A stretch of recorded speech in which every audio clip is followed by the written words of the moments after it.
Hello student, कैसे हो आप लोग। स्टूडेंट, उम्मीद करता हूँ आप लोग अच्छे होंगे, स्वस्थ होंगे। स्टूडेंट, आज के वीडियो में हम बात करने जा रहे हैं बीटीयूपी के पुनर्मूल्यांकन के रिजल्ट आउट के बारे में। देखिए बच्चों, आप लोगों को पता होगा कि जैसे ही आप लोग का रिजल्ट आउट हुआ था, यानी कि जैसे ही आप लोग का रिजल्ट आया था, उसमें ही आप लोग को कई सारे बच्चों को बैक लगा था और कई सारे बच्चे ऐसे थे जिनका 1 नंबर से बैक लगा था, जिनका 2-2 नंबर से बैक लगा था, और कई सारे बच्चे ऐसे थे जो कि पढ़ने में बहुत सारे अच्छे थे। यानी 5 सब्जेक्ट में 4 सब्जेक्ट में उन लोगों का अच्छा खासा नंबर था और एक सब्जेक्ट में क्या था, 0 नंबर दे दिया गया था, है ना। और वो 0 नंबर किस लिए दिया गया था, क्योंकि वो बच्चे यानी अपने जो कॉपी है उसमें मोबाइल नंबर लिखे थे, है ना।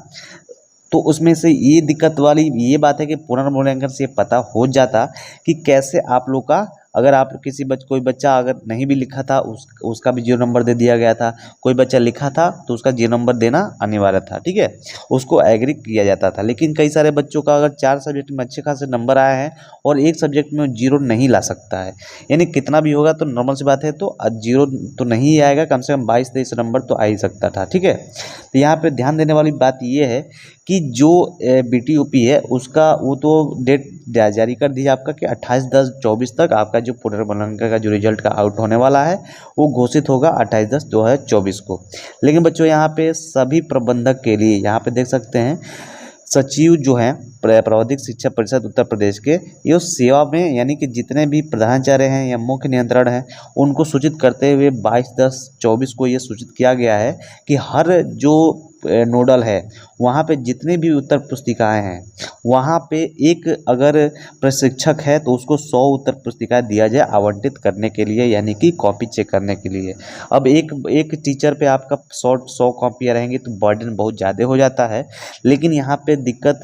बीटीयूपी की नहीं है, दिक्कत है कि अगर आप जो 250 रुपये ले रहे हैं, सबसे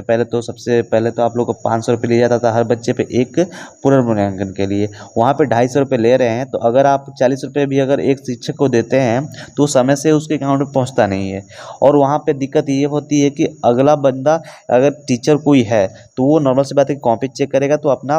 पैसा भी उसको अकाउंट में चाहिए, ठीक है। लेकिन यहाँ पे दिक्कत वाली ये बात है कि कॉपी चेक करने के बाद 6-7 महीने वेट करता है अपने पेमेंट आने के लिए, और इसीलिए कई सारे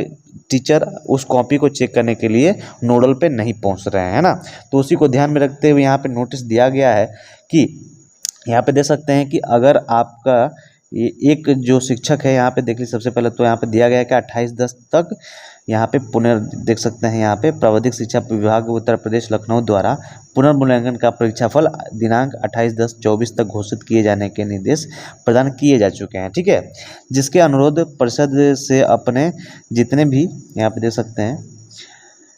यहाँ पे परिषद से संबंध अपने जनपद से निजी फार्मेसी या इंजीनियरिंग पाठ्यक्रम के संस्थाओं से संपर्क कर परीक्षक कार्य मुक्त करवाते हुए अपने एक बार में, है ना, कम से कम 100 कापियाँ आवंटन करने के सूचित किया जाता है। लेकिन बच्चों, आप लोग अगर ध्यान यहाँ पे ये दीजिए कि अगर केंद्रों पे टीचर पहुँचेंगे ही नहीं, ठीक है, अगर किसी केंद्र पे 50 टीचर की आवश्यकता है और वहाँ पे 5 ही टीचर पहुँचते हैं तो वहाँ पे कॉपियाँ चेक करने के लिए बहुत ही दिक्कत होती है, यानी बहुत ज़्यादा समय में वो कॉपियाँ चेक होती है और वहाँ पे एक टीचर पे आपको 100 कॉपियाँ दिया जा रहा है। तो यहाँ पे दिक्कत होने वाली ये है कि जो कॉपियाँ अच्छे तरीके से चेक हो सकती थी उसको बहुत तेज़ी में करते हुए वहाँ पे दिक्कत यानी गलतियाँ हो सकती हैं, बच्चों का जो नंबर अच्छा खासा मिल सकता है, पुनर्मूल्यांकन में भी वो दिक्कतें का सामना करना पड़ सकता है बच्चों को, ठीक है। तो यहाँ पे इस चीज़ को जैसे कि कोई भी टीचर अगर कॉपी चेक करने जा रहा है तो उसको पेमेंट पहले देना चाहिए, जिससे कि वो पुनर्मूल्यांकन अच्छे तरीके से कर सकता है, ठीक है। तो यहाँ पे यही तरीका हो सकता है कि किसी भी चीज़ को एक अच्छे